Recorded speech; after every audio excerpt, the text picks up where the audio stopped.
One thing that I want to bring up is this idea of simplicity, which is, it's kind of like one of our values or foundational principles. Um, it's fascinating when you think about it, right? You look at just the bathroom in and of itself. There's a cleaner for the shower. There's a cleaner for the shower head. There's a cleaner for the toilet. There's a cleaner for the sink. There's a cleaner for the floor. Why do we need all these different cleaners? We don't. We just need something that cleans. I mean, honestly, you just need something that cleans anything.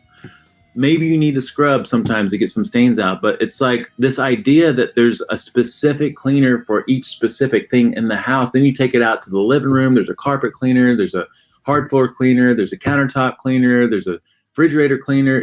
It's like, why do we have all these different options? Because the industry can sell us a product in each one of these different areas. And the reality is that we want to make things super simple and easy. We don't need all that stuff.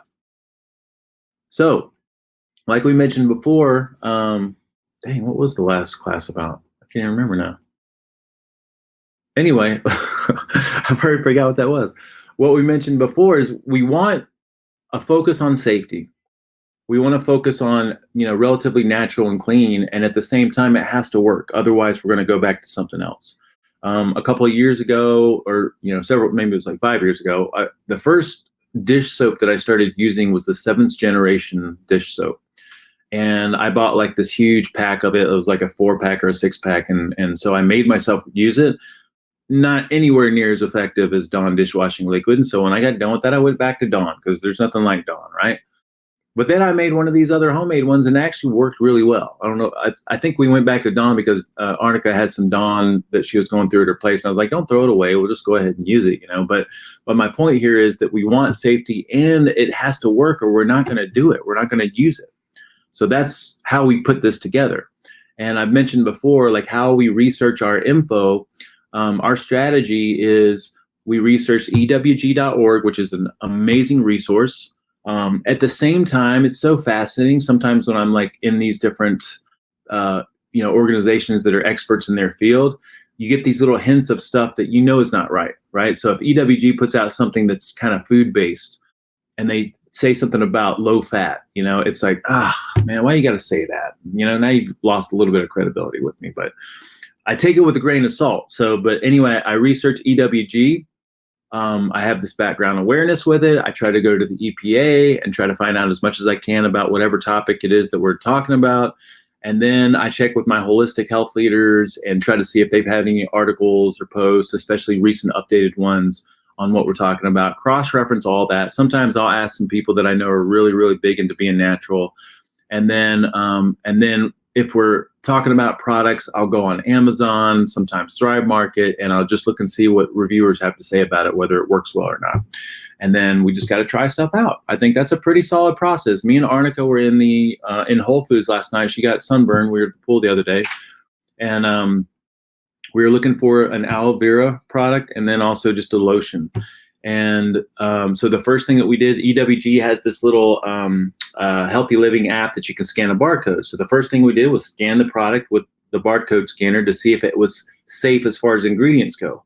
If it checked out there, then we went to Amazon to see what the ratings and reviews were. So if it was super clean as far as EWG goes, but it had like 1-star reviews on Amazon, we're like, okay, we don't want to try that one. But if it was super clean and it had 4 or 5-star reviews or a lot of them, we're like, all right, this is a solid product, So I think if you got a different process you think is going to work better, let me know. But I think that's pretty freaking solid. All right. So let's talk about things to avoid. First, antibacterial. We mentioned this before. Antibacterial, we need the microbiome on our skin. This is one of our first lines of defense. The skin is a non-resistance barrier. Okay, so it's like it is something that's protecting us from the outside environment, but it is also slightly porous. And so we have a microbiome that is on the skin that actually helps protect us, and we don't want to kill that because it's part of our immune system. And antibacterial is also not good for the environment because it's killing everything, right? We did a great post and video on washing hands using soap and how soap is a surfactant and it helps to dislodge stuff. And it's that dislodging and friction that's actually really beneficial. Then the soap helps to carry that stuff away as you rinse your hands. So that's a much better alternative. We also want to avoid air fresheners, except for what we're going to talk about today, which is essential oils, because there's so many chemicals. The cleaner and fragrance industry and the makeup industry, like, they don't have to disclose all the ingredients. I don't understand how that works, but they don't have to disclose all their ingredients. And there's so many chemicals and ingredients that are considered safe by the EWG that still look like crazy names. And then there's things that are completely toxic. And unless you have that stuff memorized anyway, you're just not going to know. But guaranteed, air fresheners like Febreze and Glades and stuff like that, it's toxic stuff. I can't stand now, like, lined trash bags, like the Glad trash bags that have the scents in it. It makes me sick in my stomach. Bounce laundry sheets and stuff like that. I haven't used those for, decades. It's like those things just make me sick. And I think it's because I'm so in tune with the healthier version of myself that I just don't resonate with that stuff anymore. And then things to avoid is drain cleaners. I had no idea how poisonous and toxic drain cleaners were. And then, you put them down your sink in your shower, and then you have really, really hot water that heats up the residue of that, and the gases come out from it. Like, I had no idea how toxic it was. We actually just used Drano a couple of weeks ago. We had a clogged sink, and now I'm like, oh, there's an alternative. I can't wait for my sink to clog again so I can actually use this homemade alternative. I don't think I have that in here, but I will, now that I'm thinking about it, try to research and put together a little bonus piece on it. And then here's a list of chemicals to avoid. I will have this in the follow-up that I send out to everyone. But again, very difficult to remember or memorize, which is why I think it's very useful to have that EWG app. All right.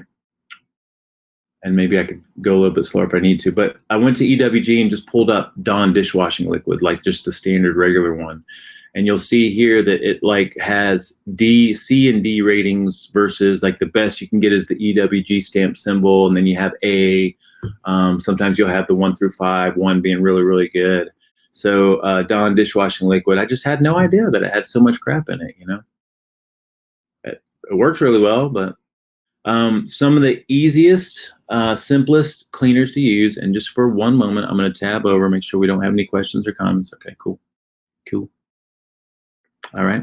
So some of the easiest, most simple cleaners, I remember my dad telling me this kind of stuff when I was growing up, is white vinegar, baking soda, lemon juice, liquid Castile soap. I love Dr. Bronner's. I don't think I have any here, but I use the heck out of it at home.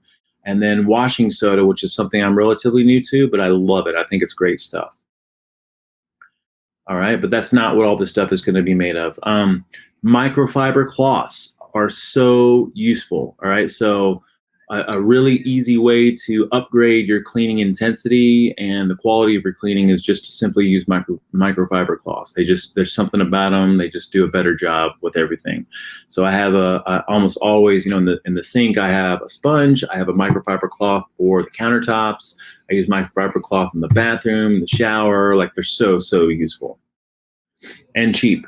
All right.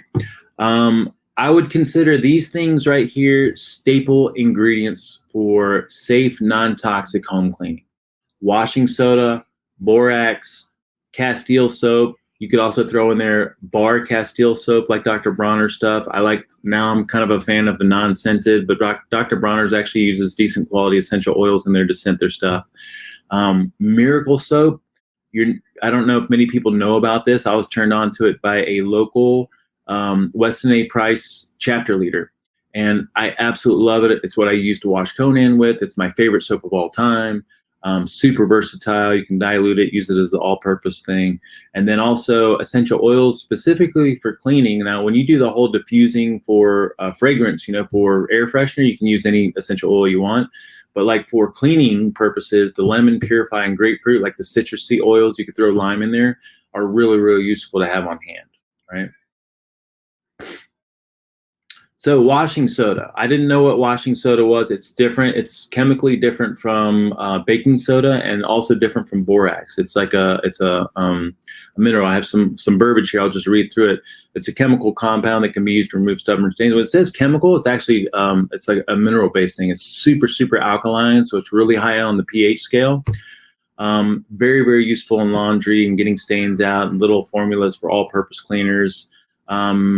And the way that it works is it actually softens the water, and it allows other detergents or cleaners to actually do their job better. Because if it didn't do that, then a lot of the minerals and things and other things that are not dissolved in water actually inhibit the process of that cleaning process. And so washing soda is super alkaline. In fact, it's so alkaline that I think, it's usually recommended that you use gloves when you use it, or just, I'm always using like a measuring cup or a tablespoon or something like that. So I rarely come into contact with it with my hands, but it just really enhances your cleaning process, whether it's like in the kitchen or laundry, but laundry it's super useful. Okay. So just to answer the question of what a washing soda is, because a lot of people don't know what that is, and I certainly didn't when I first started messing with this.